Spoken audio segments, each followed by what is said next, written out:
Well, hello, DCO Nation. Welcome to Dead Calm Outdoors Radio.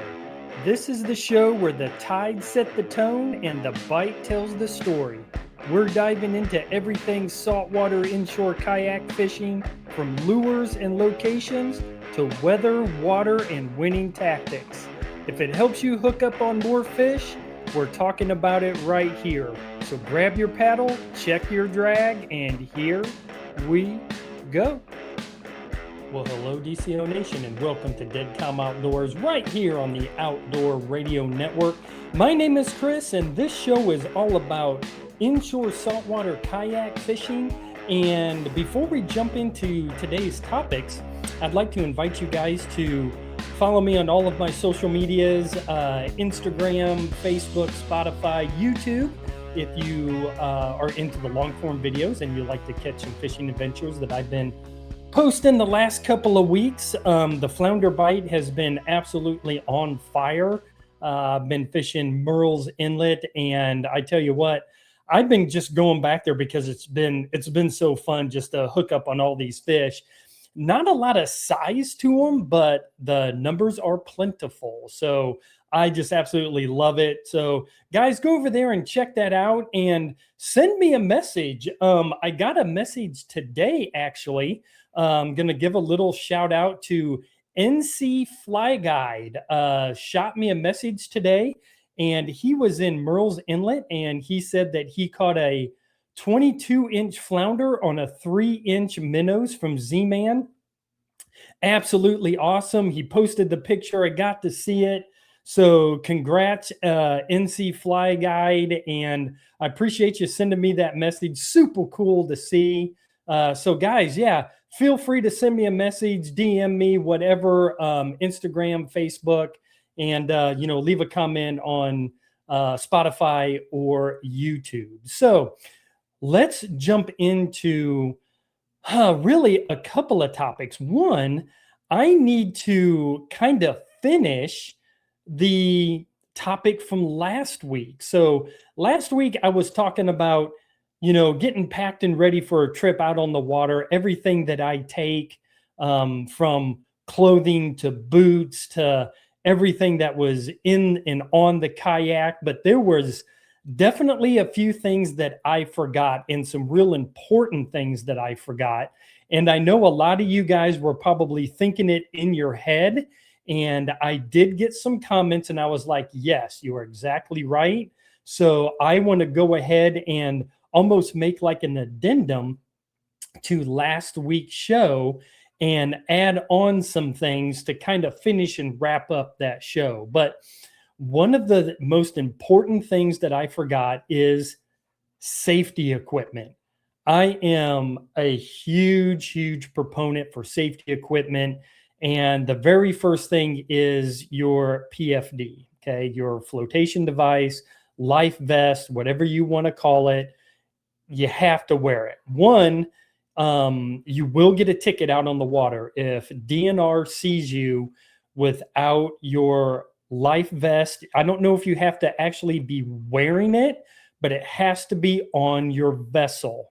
I always wear my PFD. I've got one of those self-inflating ones from Bass Pro. I love it. They're really lightweight. It doesn't block my camera when I'm doing my filming and stuff. It's a lot cooler, than maybe a bigger, bulkier vest. I am looking at one of the NRS Chinooks. I've never had one. So I am looking at possibly, I don't know if you want to call it upgrading, but getting a different vest and going to NRS Chinook. Again, I would like to try it out. I've never had one. I've always liked the lightweight ones from Bass Pro. So guys, wear your PFD. Very, very important. Another thing that really isn't a piece of equipment, but it is part of your safety plan, is filing a float plan with somebody.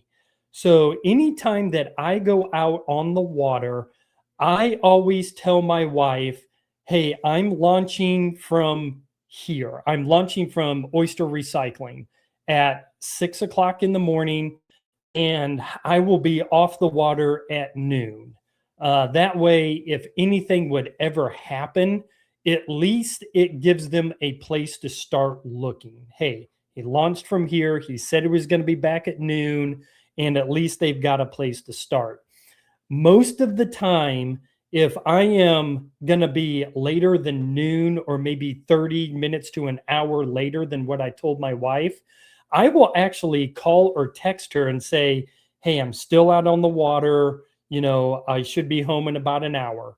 And then when I get off the water, loaded up, and I'm actually just starting to leave the ramp, I will shoot her a text saying, off the water, see you in 20 minutes. So that way people know where you are, where you've been fishing. Again, if anything would ever happen, they, would have a place to start looking. I could go out there and just be stranded. Maybe my kayak gets a big hole in it and I can't come back, and and I lose my phone, whatever. They can start looking. So guys, I would really highly recommend, filing a float plan with somebody. Take along your phone. Everybody does. I know that it's probably just a given, but I always have my phone with me. To make a text, make a phone call. I'm checking my tides all the time. And this actually has my, on the iPhones, the share my location. So, if anything would ever happen, yeah, they can track the phone and find me. So always carry your phone with you. A flag on your kayak. I always have my flag on. I don't care how bright and sunny the day is.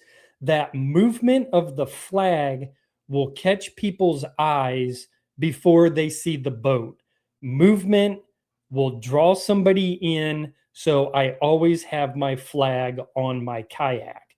And then the last thing, which is kind of optional. So if you find yourself, you leave at low light conditions or no light conditions very early in the morning, please have a light.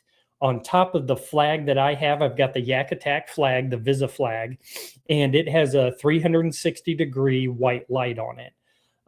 If you are going out, again, the flag and that light will draw people's eyes, and you've got to be seen on the water.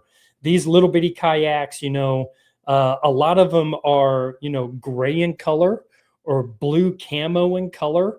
And when you are driving a boat, you may not see that blue camo colored kayak on blue water in the inlet. So just make yourself as visible as possible so that when you're out on the water, you are as safe and you can return back to fish another day. So I just kind of wanted to, kind of finish that up.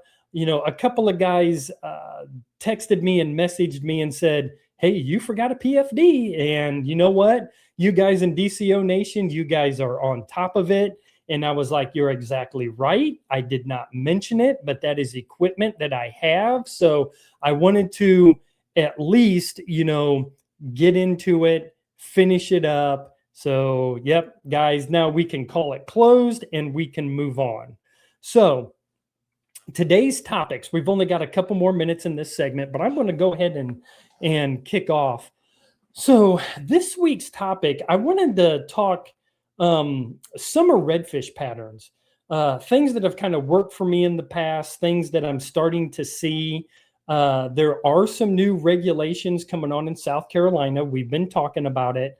So I just thought all of this combined together, let's make it a redfish day. Let's make it a redfish episode. So let's start with one. Let's just go over the new regulations starting July 1st.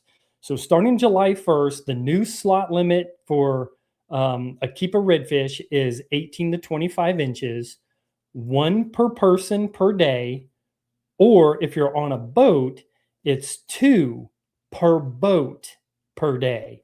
So that's the new regulation starting July 1st. I think it's great. We've got to start doing something to protect these redfish.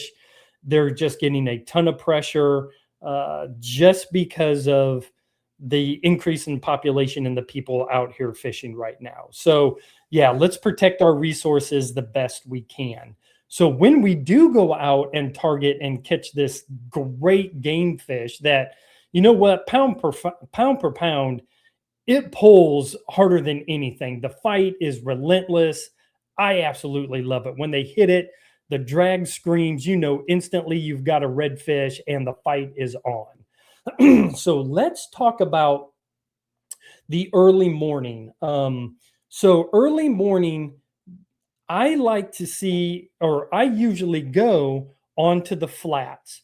So during the summertime, the water is heating up, and the coolest water you're going to find is early in the morning. So it's going to cool down all night long.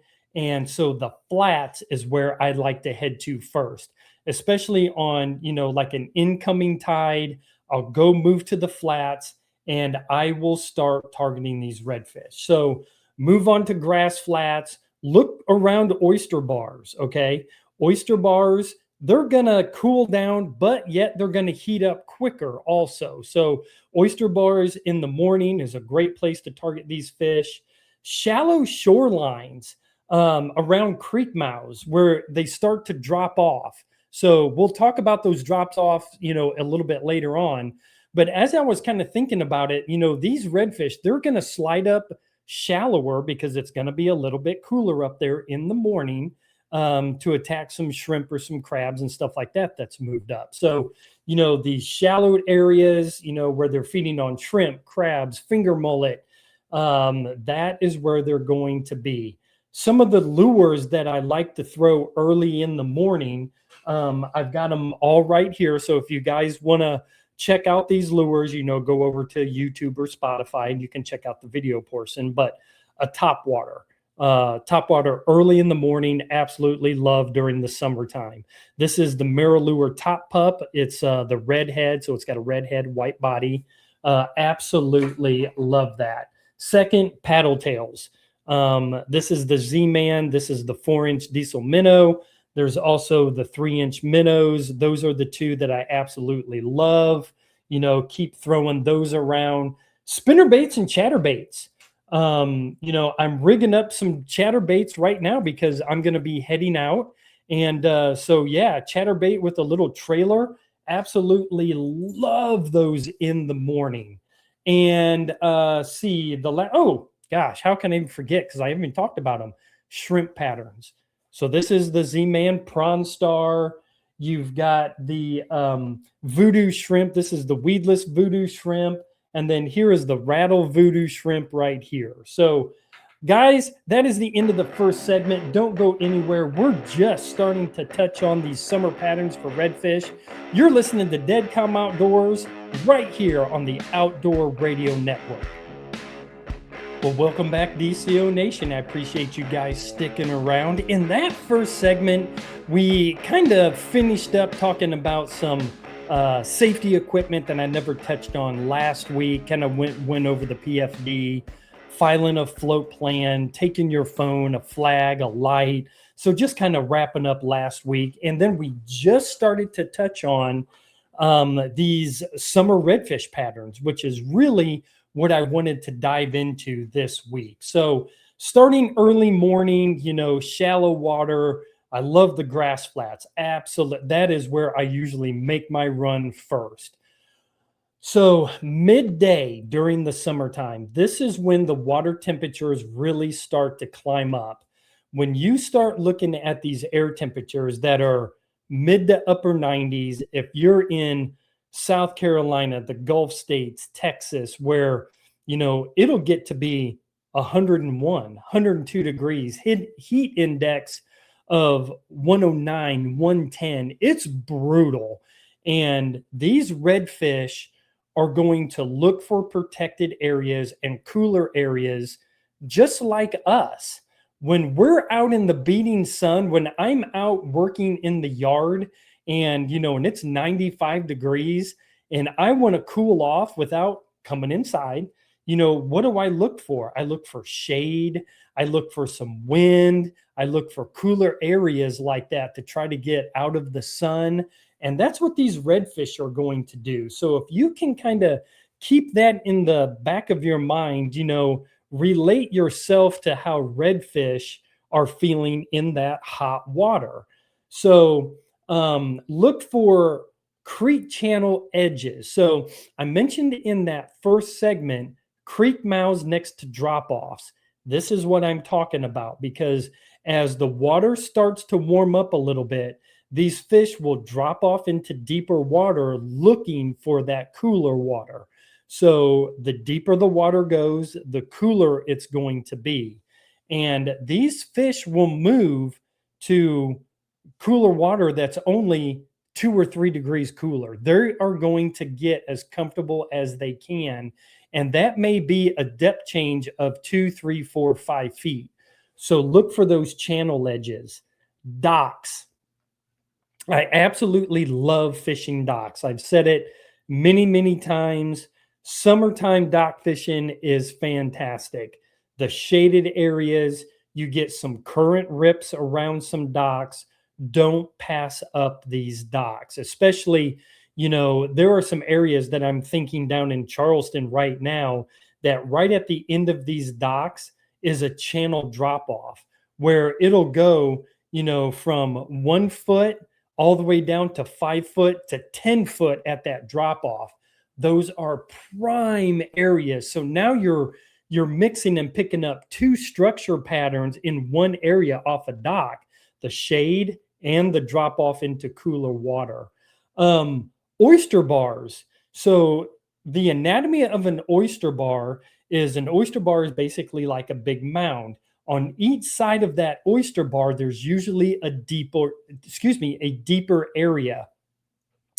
Don't pass by those. Throw all around that oyster bar. These fish, redfish, even flounder and trout, they will stick in these deeper areas around these oyster bars because as the current moves, it flushes bait and shrimp around those into those deeper areas. And those reds are going to sit there and they're going to ambush that bait as it comes around those oyster bars. Absolutely awesome. Deeper grass pockets. You guys down in Florida, you guys know all about these grass pockets. Don't pass those up. Again, if you're on a flat that's, let's say it's consistently 3 feet deep and you come across a grass pocket that's 4 feet deep, those fish are going to find those deeper areas because remember, deep is relative. That 4 or 5 foot little depth change or 2 foot depth change, the water temperature will drop a little bit and they will move just to get that little bit more into a comfort zone. So don't pass up those deeper grass pockets. Current swept points. So start looking for current during the summer. There's a couple of reasons why. One, current is water flow and the water is usually cooler. Also, this is the time of the year where we start talking about dissolved oxygen in the water. With water movement, you get more oxygen.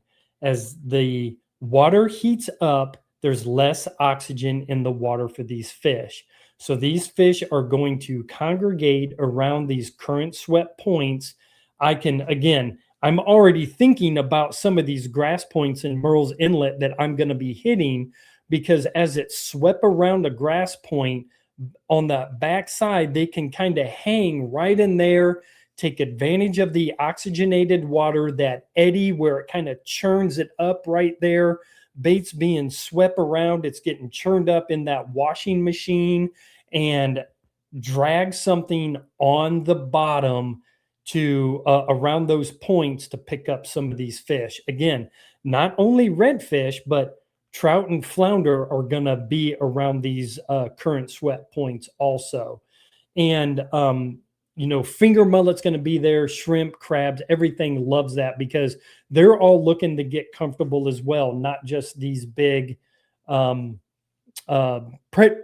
fish, redfish and all of that. So again, I love dragging the paddle tails on the bottom. Just make sure that you have enough weight to get on the bottom quicker as so that the current doesn't sweep it out of the target zone. So you may have to go up to a quarter, 3/8, or maybe even a half ounce weight to get it down quickly to get it onto the bottom. Also, I talked about crabs.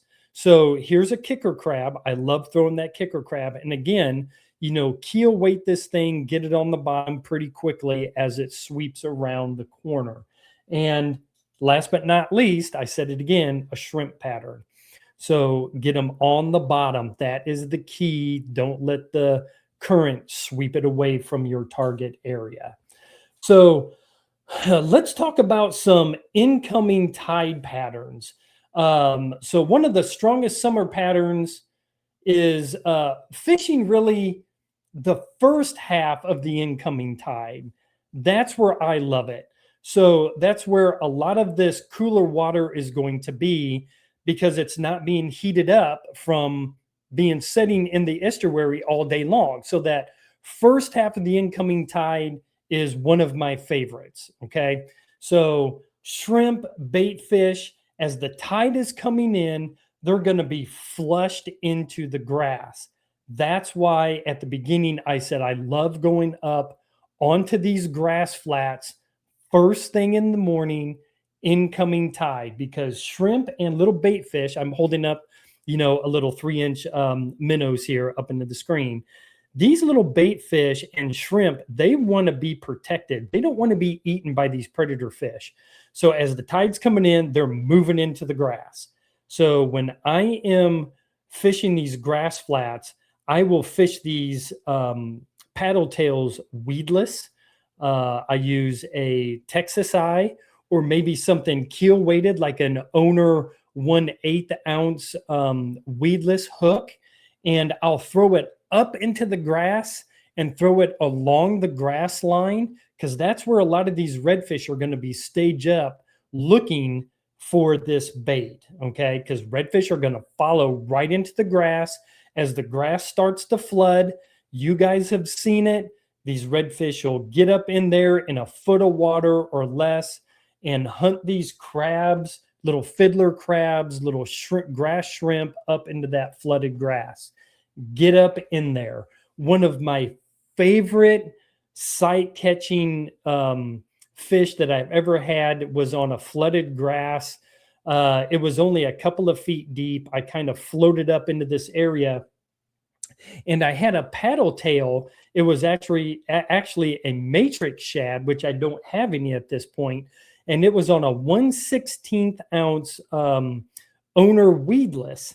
And I was standing up in the kayak, and I thought I saw the redfish. So I pitched at this one little clump of grass, and nothing happened. And I was like, well, maybe I didn't see him. I threw back in over there, maybe about a foot and a half away from where I casted last time, reeled it, and that redfish darted out, took this thing, and the fight was on. It was a 25-inch red. Again, it was one of those where I thought I saw it. Then I started to second guess myself. Maybe it was a shadow of something else. Maybe it was some kind of a big horse mullet, but one of my funnest catches. But get up into those flooded grass areas, one of my favorite places to fish. Again, as the tide is coming in, creek mouths. They're going to be staged up on creek mouths, because as the tide's coming in, a lot of this bait is going to be moving in from the shallow creeks back into those estuaries. Again, flooded grass and points, and these little drains going onto the flats. So when you see these little 3-foot passageways or drains where water is coming in, that is a conveyor belt or highway for bait and shrimp to move on and off of these flats. A lot of these flats, especially in South Carolina, they are absolutely riddled with oyster bars, and that's where these bait fish are going to be staged up, in the grass and around oyster bars. So guys, get in there and look at those things. Real quickly, man, I've only got like a minute left. Outgoing bait is forced, the outgoing tide. baits forced out of those grass areas, those grass flats. So again, roll those paddle tails along grass edges, throw up into the grass and pull it out of the grass into open water and mimic that bait coming out of the grass. I've picked up so many reds doing that, especially shrimp, and on those creek drains that feed these flats where it's flushing back out. Man, I never pass up those creek drains. It's just an absolute no-brainer. But guys, we're coming up to the end. I've got about a minute left. I just want to run back through the lures that I'm going to be throwing. Again, top waters, paddle tails, shrimp imitations, jerk shads, weedless jerk shads. Throw those. This is a 5-inch. And creature baits. I have 2 creature baits here. What I like to do is cut. This one has the 2 little tails on it. And a lot of times I will cut off one of those, and you can see on the video form. And when I rig this and pull it through the water, it looks like a back fin of a bait fish. So you can rig it up with 2 or cut off one and swim it around like a bait fish. And those creature baits work awesome. The KVD baits, creature baits work fantastic. So guys, I know I kind of ran through it pretty quickly at the end. I get to talking and I lose track of time, but I just want to invite everybody again to follow me on Instagram, Facebook, Spotify, YouTube. Check out all of the long form videos. Guys, again, I really appreciate each and every one of you. And remember, conservation starts with you. Release a fish for someone else to enjoy. And you've been listening to Dead Come Outdoors right here on the Outdoor Radio Network.